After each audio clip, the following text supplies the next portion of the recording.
Some of you who know me know what that means. Okay, so 6 small questions for startups. I guess this talk, when I first sent the topic to Adeo, I said it was going to be 6 big questions. But then I realized I don't really have big questions. So 6 small questions. It's kind of expectation setting. So lower your expectations at the start of this presentation. We're going to ask, these are the most common questions that I get when I talk about startups. And I've been really lucky. I've had the opportunity to go all over the world and to talk to, thanks to Adeo, lots of FI sessions everywhere and lots of other sessions. And I've met lots of entrepreneurs and investors. And I've kind of distilled the most common questions into these 6 questions. And they're kind of the 6 W's of startups. So it's the 6 W's. It's the, who, why, when, what, where, and well, how. The 6 W's of startups. And if you don't know what well how is, it's actually kind of cool. Well how is what happens when you're talking to someone and they're kind of flabbergasted and they start wanting to ask you a question and they start off saying like why, but then they realize they really meant to ask how, and they kind of switch in midterm and they go wow. And when that happens, the next time it happens to you, I want you to stare that person right in the eye and I want you to go, I'll tell you well how. Just because it's kind of an awesome feeling when you get to do that. So don't pass it up. All right, so 6 small startup questions. So who should be an entrepreneur? Who should make startup? Usually when I get this question, my top answer is well, not you. Okay, why? All right, let's go back to who for a second.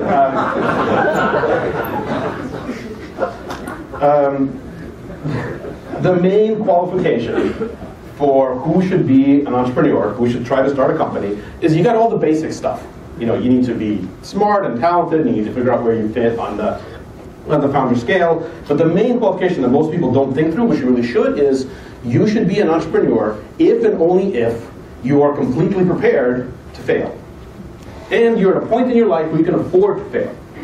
Which means that you're at a point where you very likely will work really, really hard, the hardest you've ever worked in your life on an idea for 3, 5, 10 years, and then walk away with nothing.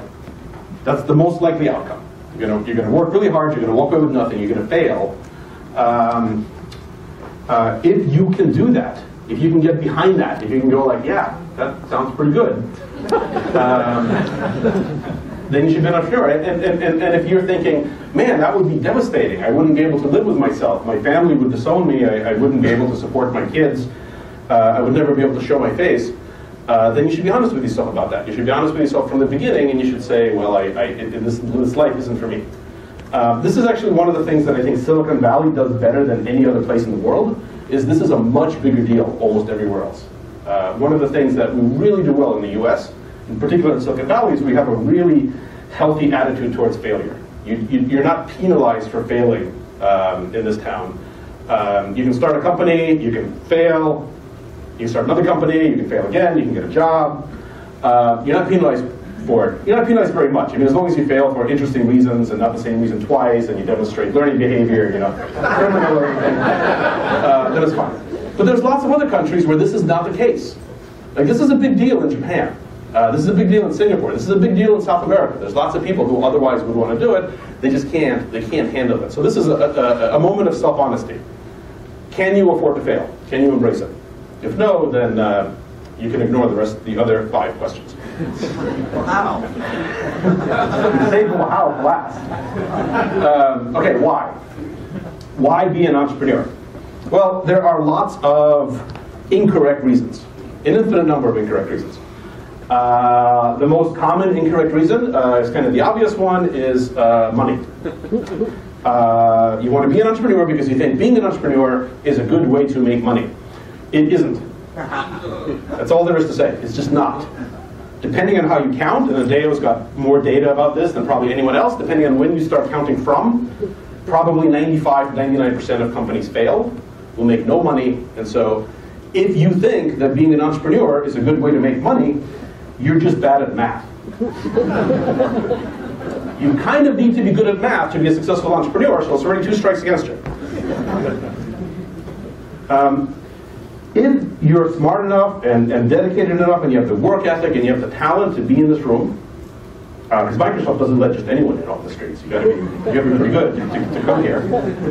If you're smart enough to be here and you want to optimize for the lifetime earning potential, for your lifetime earning potential, which is there's nothing wrong with it. Of course, well, there is. It's kind of a lame thing to want to optimize your life for. But I'm not supposed to say that. If what you want to do is optimize your life to optimize for your lifetime earning potential, get a job. Don't make a startup. Get a job. Be a lawyer. Be a banker. Be an investor. Be an engineer of some kind. Get a high-paying job. Work at it for 20 or 30 years. Your expected lifetime earnings will be much higher than if you spend 5, 10, 20 years of your life trying to build startup ideas, which will probably not go anywhere financially. So the first wrong reason is money. So forget about that. The next wrong reason, the most common one I hear is power. People think it kind of works like this. People think, oh, this is what a corporate org chart looks like. I'm going to be the CEO, and I'm going to be on top over here, and then there's going to be this pyramid, this corporate pyramid of people under me, and I'm going to get to wield power over people. Now, if that's what you want to do, there's nothing wrong with that. There is. It's a fucked up thing to want to do. But this is not how it works. So if you're actually a startup CEO, it's not like this. It kind of works like this.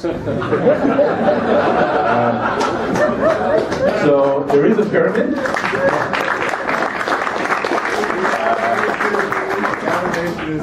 Yeah, the animation, by the way, high production values is like, that's what we're about. The designers at Evernote turned out they have better things to do.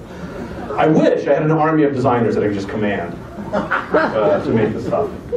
And I do. I just counted. We have 31 designers at Evernote now. It's kind of cool. But they all have more important things to do than work on my slides. So I'm at the bottom, exactly. So this is what it feels like. This is totally what it feels like. This is not me trying to be funny, succeeding at being funny. But this is actually what it feels like. So when you are the CEO of a startup, everyone is your boss. Your employees are your boss. Your customers are your boss. Your investors are your boss. Everyone in the media is your boss. I have never had more bosses than I do now at Evernote. And it doesn't get better. In this sense. It doesn't. It gets worse. Now, maybe at some point it flips around. I don't know. I've never been the CEO of a huge company. Evernote is about 330 people right now. That's the biggest company I've ever headed up. But it is my third startup. And certainly I can tell you for a fact that up until at least 3:30, it does not feel like you're on top. Maybe at like 3:35, maybe you got to get those 5 more people, and then all of a sudden it'll flip. So if you are motivated by wielding power, by exercising authority over people, obviously don't be a startup CEO, don't be an entrepreneur. Do something else. Join the military, be a politician, join a big company, do something weird like that. There's lots of other bad reasons. A common one that I hear is flexible time. Phil, I got a job, and it's like I want to have more flexibility in my schedule. I want more time to spend with my family. I want to be able to work from home. Yeah, it doesn't. No. That's not going to work that way. I mean, and you guys know this, right? If you're in a startup, if you're an entrepreneur, yeah, I mean, I guess you get flex time. You get to work any 20 hours a day you want.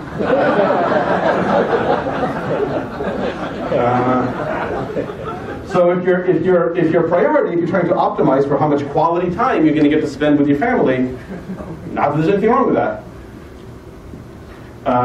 Don't be an entrepreneur. So an infinite number of wrong reasons. Only one correct reason for doing a startup, and you already know what it is.